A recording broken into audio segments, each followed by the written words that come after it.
Assalamualaikum warahmatullahi wabarakatuh. Kaifa halukum? Alhamdulillah, semoga anak-anak soleh dan soleha selama bulan Ramadan dan proses pembelajaran di rumah, anak-anak soleh dan soleha tetap semangat ya. Soleh dan soleha tetap semangat dalam menjalankan ibadah puasa maupun proses pembelajaran ya. Insya Allah, Allah akan selalu melindungi kita semua dan mempermudah segala urusan kita semua. Amin. Sebelum masuk pembelajaran pada hari ini, alangkah baiknya kita berdoa terlebih dahulu dulu ya. Berdoa mulai. Doa selesai. Materi pembelajaran kelas 4, tema 8, subtema 3 yaitu bangga terhadap tempat tinggalku sudah masuk pada pembelajaran 3.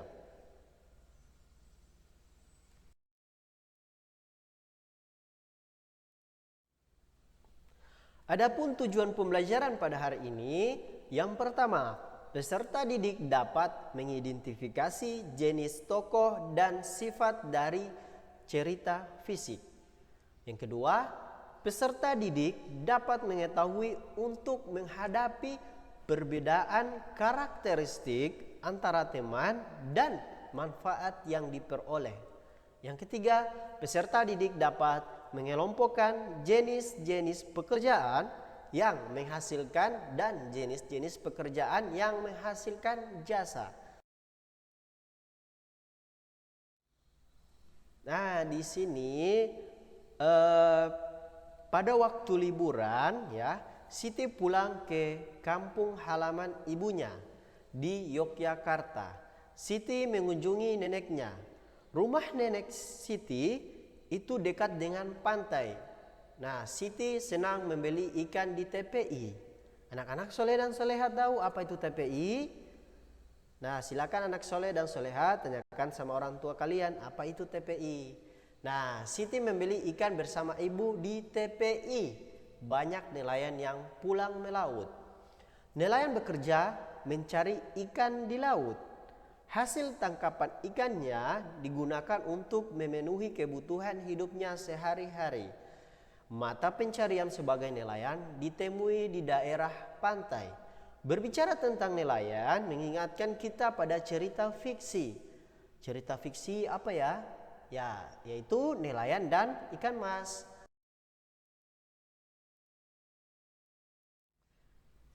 Nah, ayo mari membaca, ini ada cerita nelayan dan ikan mas.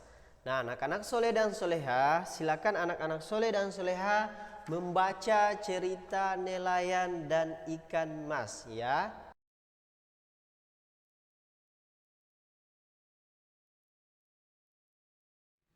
Nah, seperti ini ceritanya. Silakan membacanya sendiri ya di rumah. Nah, setelah anak-anak soleh dan soleha membaca cerita tadi, anak-anak soleh dan soleha akan mengetahui tokoh-tokoh yang ada di dalam cerita tadi ya, dalam cerita cerita yang berjudul Nelayan dan Ikan Mas. Nah, di dalam cerita itu ada tokoh. Nah, tokoh itu apa ya? Nah, di sini sudah ditampilkan di slide. Tokoh adalah orang yang menggambarkan suatu peristiwa dalam sebuah cerita yang diperankan. Jadi bukan tokoh yang di perkotaan ya, atau tokoh yang menjual barang-barang keperluan, bukan seperti itu ya, bukan tokoh yang itu. Tapi ini tokoh yang menggambarkan suatu peristiwa dalam sebuah cerita yang diperankan. Nah, jenis-jenis tokoh dalam cerita itu ada dua. Yang pertama, tokoh utama. Tokoh utama adalah tokoh yang memiliki peran penting dalam suatu cerita. Jadi ingat, tokoh utama adalah tokoh yang memiliki peran penting dalam suatu cerita. Yang kedua ada tokoh tambahan. atau tokoh pembantu. Nah, jadi tokoh tambahan ini adalah tokoh yang memiliki peran tidak penting dalam cerita. Jadi ingat baik-baik ya, dia beda dengan tokoh utama. Kalau tokoh utama memiliki peran penting, kalau tokoh tambahan dia memiliki peran yang tidak penting dalam cerita. Nah, jenis tokoh dalam cerita berdasarkan peran. Jadi ini ada jenis tokoh dalam cerita berdasarkan peran. Ya, yang pertama ada tokoh protagonis. Nah, tokoh protagonis ini adalah tokoh yang memiliki watak yang baik sehingga disenangi dan dikagumi pembaca. Yang kedua ada tokoh antagonis. Nah, tokoh antagonis adalah tokoh yang tidak disenangi pembaca karena perannya yang tidak sesuai yang didambakan pembaca. Jadi ingat baik-baik ya. Jadi tokoh dalam cerita itu berdasarkan peran ada dua. Tokoh protagonis yang pertama, yang kedua ada tokoh antagonis. Jadi kalau tokoh protagonis dia memiliki watak yang baik. Kalau tokoh antagonis itu memiliki tokoh yang tidak disenangi pembaca atau dia bisa dikatakan kurang baik ya. Nah, sekarang ada tugas yang pertama. Kita lihat yang pertama, tuliskan ya. Jadi tuliskan siapa tokoh utama dan tokoh pembantu dalam cerita Nelayan dan Ikan Mas. Jadi anak-anak soleh dan soleha silakan baca dari cerita tadi ya, Nelayan dan Ikan Mas. Di situ anak-anak soleh dan soleha akan menemukan siapa tokoh utama dan tokoh pembantu dalam cerita tersebut. Ya, sudah tahu kan tokoh utama apa, tokoh pembantu apa? Oke, sekarang lanjut tugas yang kedua. Yang kedua itu tuliskan tokoh protagonis dan tokoh antagonis dalam cerita Nelayan dan Ikan Mas. Nah, anak-anak soleh dan soleha setelah membaca cerita Nelayan dan Ikan Mas pasti akan menemukan bahwa tokoh protagonis siapa dan tokoh antagonis siapa. Silakan dibaca dan dijawab pertanyaan nomor 2. Oke ya. Jadi itu tugas yang pertama, ada 2 nomor. Silakan diisi, dituliskan di kertas ya, terus dijawab. Oke, kita lanjut ya. Di sini ada perbedaan karakteristik usia. Nah, anak-anak, tadi Ustadz sudah menyebutkan bahwa dalam sebuah cerita ada tokoh yang bersifat baik, ada juga tokoh yang bersifat jahat. Dalam kehidupan kita sehari-hari, kita juga mempunyai perbedaan-perbedaan sifat. Ada perbedaan karakteristik baik secara usia yang seperti pada slide ini. Terus ada juga perbedaan karakteristik fisik, kegemaran, agama, dan suku ya. Nah, banyak sekali perbedaan-perbedaan yang lainnya juga. Akan tetapi di balik semua perbedaan itu, sebagai warga negara Indonesia, kita harus saling menghormati segala bentuk perbedaan karakteristik yang ada di masyarakat dan perbedaan karakteristik termasuk di sekolah juga ya. Nah, di sekolah pasti juga kita mempunyai perbedaan karakteristik dengan teman-teman kita. Tetapi seperti yang sudah disampaikan tadi, walaupun ada perbedaan, tetapi ada juga manfaat yang diperoleh. Karena banyak loh manfaatnya jika kita bisa menghargai keragaman karakteristik. Nah, coba kita lihat perbedaan karakteristik yang secara usia, fisik, kegemaran, agama, dan suku. Dan apa manfaatnya ya? Kita saksikan di sini ya. Silakan dilihat di slide. Yang pertama, bagaimana sikap kita terhadap teman yang berbeda usia? Ya, jadi sikap kita itu ya kita harus memahami cara berpikir teman yang belum dewasa. Ya, mungkin ada teman satu kelas yang beda usianya di bawah dari kita, atau anak-anak soleh yang solehasan sudah kelas 4. Jadi ada adik-adik yang kelas 1, 2, 3 itu kan di bawah usia ya, di bawah usia kalian. Jadi kita harus memahami cara berpikir teman yang belum dewasa ya. Nah, apa manfaat yang kita peroleh? Lihat, jadi manfaat yang diperoleh adalah kita dapat hidup rukun dengan teman ya. Jadi itu manfaat yang diperoleh. Kita dapat manfaatnya itu diperoleh adalah kita dapat hidup rukun dengan teman, ya. Nah,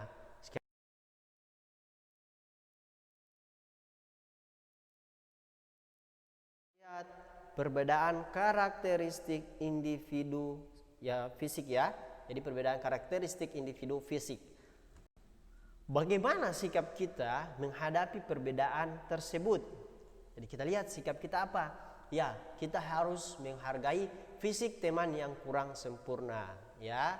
Itu. Jadi kita harus menghargai fisik teman yang kurang sempurna. Apa manfaat yang kita peroleh? Kita dapat melihat bahwa Allah itu menciptakan makhluknya beragam dan kita harus bersyukur kalau kita itu sempurna. Ya, jadi manfaatnya itu kita harus banyak bersyukur ya. Oke, ke perbedaan karakteristik individu kegemaran. Nah, bagaimana sikap kita untuk menghadapi perbedaan kegemaran? Ya, jadi sikap kita itu kita harus menghargai kegemaran teman dan kegemaran sendiri. Jadi menghargai kegemaran teman dan kegemaran sendiri. Jadi kita punya kegemaran sendiri juga. Jadi teman-teman juga pasti punya kegemaran yang berbeda ataupun sama. Apa sih manfaat yang diperoleh? Nah, manfaatnya itu menyadarkan kita bahwa setiap orang mempunyai keunikan dan kegemaran sendiri. Jadi jadilah dirimu sendiri ya. Jadi kita anak-anak soleh dan soleha harus jadilah diri anak-anak soleh dan soleha yang sendiri ya. Jadi itu untuk kegemaran. Perbedaan karakteristik individu agama. Nah, bagaimana sikap kita untuk menghadapi perbedaan agama? Untuk di lingkungan sekolah Ustadz rasa yang sekolah di SD Al-Hijrah pasti agamanya sama, yaitu agama Islam. Cuman bagaimana kita menyikapi ini di luar sana, di luar sekolah ya. Jadi kita sikap yang harus kita hadapi untuk berbeda agama itu kita harus toleransi antara umat beragama. Apa manfaat yang kita peroleh? Nah, kita dapat hidup berdampingan dengan rukun walaupun berbeda agama. Itu manfaatnya ya. Selanjutnya yaitu perbedaan karakteristik individu, suku, dan bangsa. Bagaimana sikap kita untuk menghadapi perbedaan suku tersebut? Nah, jadi di sini tulisannya menghargai ya. Jadi yang benar itu menghargai antara teman yang berbeda suku bangsa. Jadi sikap yang harus anak-anak soleh dan soleha ambil itu. Jadi kita harus saling menghargai antara teman yang berbeda suku bangsa. Apa manfaat yang kita peroleh? Ya, jadi manfaatnya itu kita dapat hidup rukun dan damai serta dapat menghargai keberagaman suku yang ada di Indonesia. Jadi itu manfaatnya. Jadi kita bisa hidup rukun, damai ya, apabila kita saling menghargai keberagaman suku yang ada di Indonesia. Karena di Indonesia itu memiliki banyak suku-suku yang berbeda-beda ya. Jadi kita harus menghargai perbedaan suku tersebut. Nah, lanjut ke tugas 2. Tugas 2-nya itu anak-anak soleh dan solehat telah memahami berbagai jenis karakteristik individu dalam masyarakat. Teman-teman di sekolahmu juga ya, teman-teman sekolah tentu juga memiliki karakteristik sendiri-sendiri. Nah, bagaimanakah sikap kamu dalam menghadapi berbagai karakteristik teman di sekolahmu? Terus manfaat yang kamu peroleh dengan adanya karakteristik antara teman di sekolahmu itu seperti apa? Tadi kan Ustadz sudah jelaskan ya. Jadi bisa dilihat di video sebelumnya tadi ya, apa manfaatnya ya, karakteristik juga ada beberapa tadi yang Ustadz sebutkan. Jadi jawablah pertanyaan di atas dengan menuliskan jawaban pada tabel berikut. Nah, next ini. Jadi yang pertama itu ada jenis perbedaan karakter, ada usia, fisik, kegemaran, agama, suku. Jadi sikap yang menghadapi, jadi sikap yang kita untuk menghadapi perbedaan karakteristik antara teman itu. Ya, contohnya ada usia di sini. Nah, jadi kita ya, seperti tadi ya, menghargai cara berpikir teman yang belum dewasa. Manfaatnya apa? Manfaatnya yang diperoleh hidup rukun dan dengan teman. Silakan anak soleh dan soleha bisa mengisi tabel-tabel selanjutnya dengan melihat penjelasan Ustadz tadi ya. Oke. Kemudian selain tadi perbedaan karakteristik, ada juga perbedaan kegiatan ekonomi. Nah, kegiatan ekonomi di sini berhubungan dengan jenis pekerjaan. Jadi itu perbedaan itu bukan hanya dari perbedaan karakteristik ini ya,